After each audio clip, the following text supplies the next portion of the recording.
in coming this afternoon, the first thing I would like to declare is that for the whole of my life I've been an advocate for methyl bromide. I am not a naysayer about methyl bromide, and wherever we go in the future, we need to bear in mind as an industry that we need to have and retain methyl bromide in our toolbox. And the reason is this: the toolbox that we have for phytosanitary treatments at the moment is very small. It can't get any smaller. And I'm going to talk about EDN shortly and a few other things that we've had emerge over the last 7 years of work. But we need more tools in an environment where there are a small number of people being very vocal about the use of chemicals in the environment. And their statements are often not founded on science.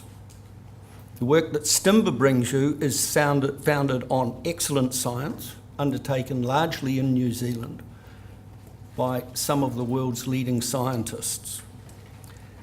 So what I want to do is just work back through time and bring you forward to where we are today. So, where's my little tool? Move forward.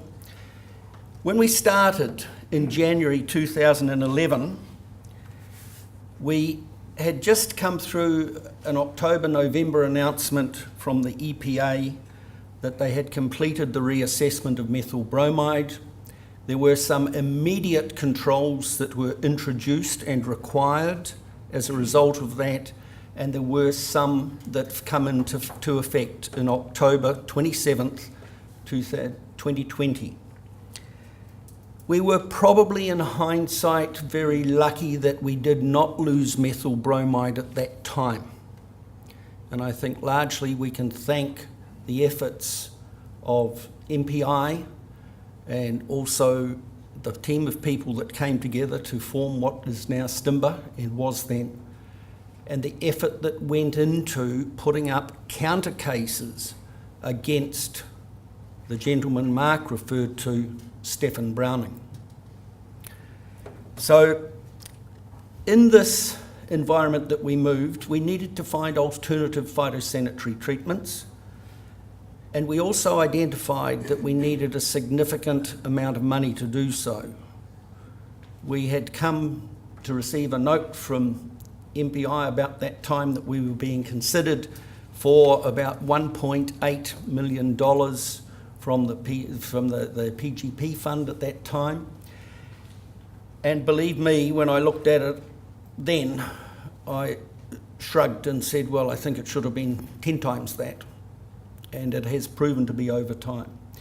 So our concern is to come with sustainable phytosanitary treatments that allow us to export logs to our markets. And I want you to bear in mind that at the moment, we've heard over the last 2 days, a lot of mention of China, because that's where the logs go now.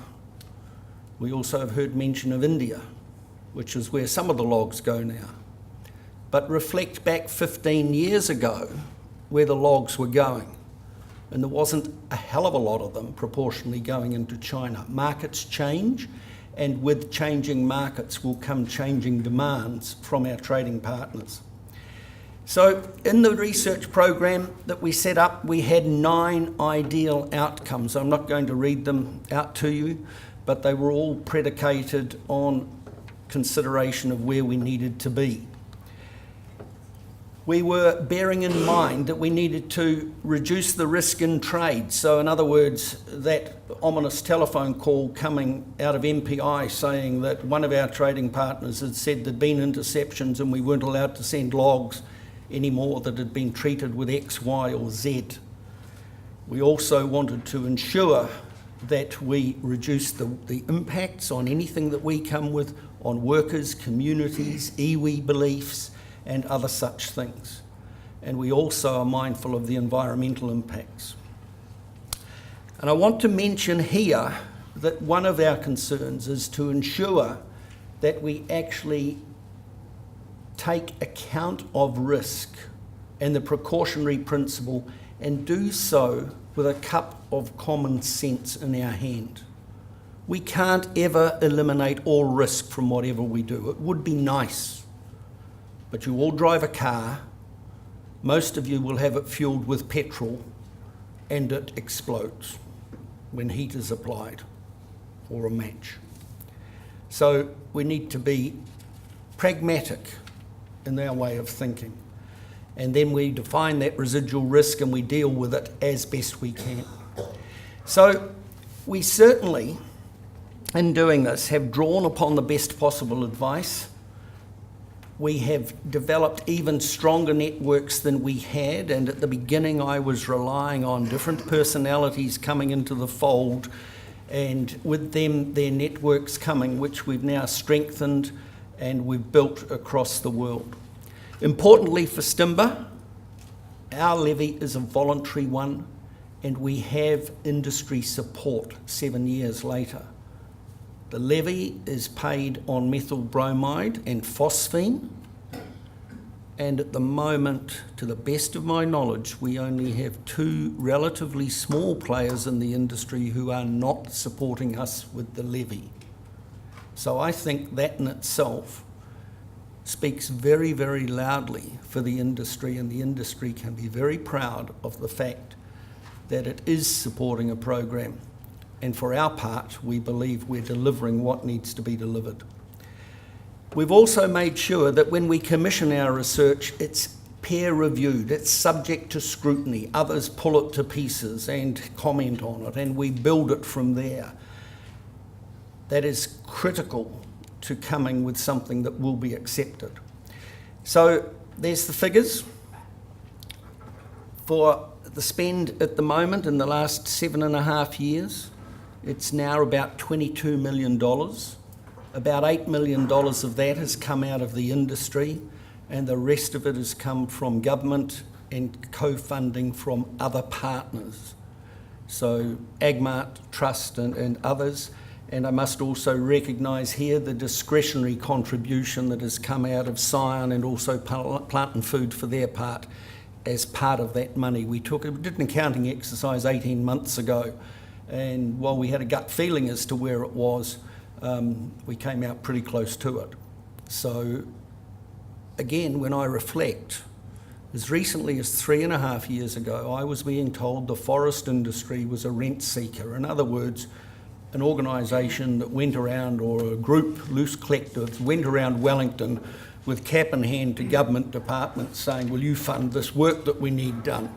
I'm not hearing those words now, and I think the Forest Growers Levy Trust and your contribution to research there and what the industry has funded through Stimba has caused a change, and a very marked change in the way industry is reviewed in government agencies. That's to your credit, and long may it stay that way. And for my part, as the guy that's got to find the research, long may it continue to increase to realistic proportions, but not unrealistic ones. So, hold on, Veronica, let me go back a minute. We had a research program that had 5 work streams in it that we wanted to work our way through, and I'm going to take you through some of the outcomes from each one of these quickly as we move. I just want to say that at the very beginning, we had a whole lot of grain, rocks, pebbles, whatever in the stream. We needed to turn the rocks over or sort out the grain from the chaff. And we've largely been doing that and done it. We've been through a consolidation phase, and we're now at the moment, and I'll come to that, going through the approval process for an alternative. And then from 2020 onward, and before that, of course, we'll be starting to look at implementation. Okay, so alternative fumigants. In 2014, October, we completed what has now globally become recognised as the definitive document around alternatives for methyl bromide for treating forest products. It is being quoted now by other researchers, about 201 pages of erudite discussion and consideration of 33 alternatives that we were told would be likely prospects for methyl bromide. The reality is that out of that work we identified only one prospect, and that's the third one that is listed there, or third bullet, EDN. We have also, as under the alternatives banner, been completing some work, and I think there's one voyage on the sea at the moment, another one to come, where we've done some work in conjunction with MPI looking to provide assurance that the required thresholds, i.e. 200 parts per million for 240 hours, is maintained during phosphine fumigations. And I can tell you now that for all of the voyages that have been undertaken, and we don't believe that this will change, we have a situation where we can provide assurance around the phosphine fumigation requirements. As part of that program, we screened a whole lot of technologies, and this is where the snake oil merchants, they come to us frequently with various things, and Mark was alluding to them before. Thank you. And we've actually screened gear, so now we can use tools for doing that. EDN, right at the moment, waiting to hear from the EPA what a decision will be around that. We've been through a rigorous process, and that is certainly coming to an end, as is the research that we've done around efficacy, and we know that EDN works. The treatment rates are going to be very, very similar, but not exactly the same as those that are currently used for methyl bromide for China, and we'll be confirming those toward the end of next month. Okay, so there's a number of things that have been done around fumigation monitoring and modelling. They're listed there. Particularly with regards to EDN, we've now got a model of air dispersion around Tauranga. That has been part of the process we're using with the EPA, and certainly that is going to inform the decision that is coming through there. I'm mindful of the time. We've actually developed an efficacy data set that supports the reduction of the China treatment rate from where it currently sits at 120 and 80 grams per cube down to 40 grams per cubic metre. And we did a pilot trial and a larger scale one a week and a half ago, and found that every insect in the treated stack came out dead, and every insect in the control stack came out alive. So that for us is also very, very promising. We'll be undertaking confirmatory tests over the next 10 weeks for that work. We've also had a look at ecological approaches, and can we manage the risk without using chemical interventions? Always a challenge, and a great piece of work that Cyan did for us was one where we had over 100 traps throughout the country, about 3.5 years for each of them, and the folks back in the lab counted over 1 million insects. The bulk of those insects were Hylastes ater and Hylignus ligniperda, which you've heard about previously, and then from there, and Aerophilus, of course, burnt pine longhorn. But the rest constituted a very small portion of the trapped insects. What we did confirm out of that is that there are not the seasonal windows that we hoped we might have when we didn't need to treat chemically, bar 1 or 2 locations in the South Island. We've got insect activity and flight through the country over most of the year. We've also looked at physical treatment and dual heating, and you've heard from Nurjan, and believe me, between him and Bill, many of us were sceptics at the outset. I was won over fairly quickly, and now others have come alongside. They've achieved what we thought was impossible, and full marks to what they've come with. And finally, debarking. We've had a good look at that and handed it on to Russell and his team for further looking at. I want to stress that debarking has been agreed as a risk reduction measure. It is something that we don't have an efficacy data set for, so we need to be very mindful of that with debarking as we move forward. And I would like to thank you all very much for your time and apologies for running over. Thank you.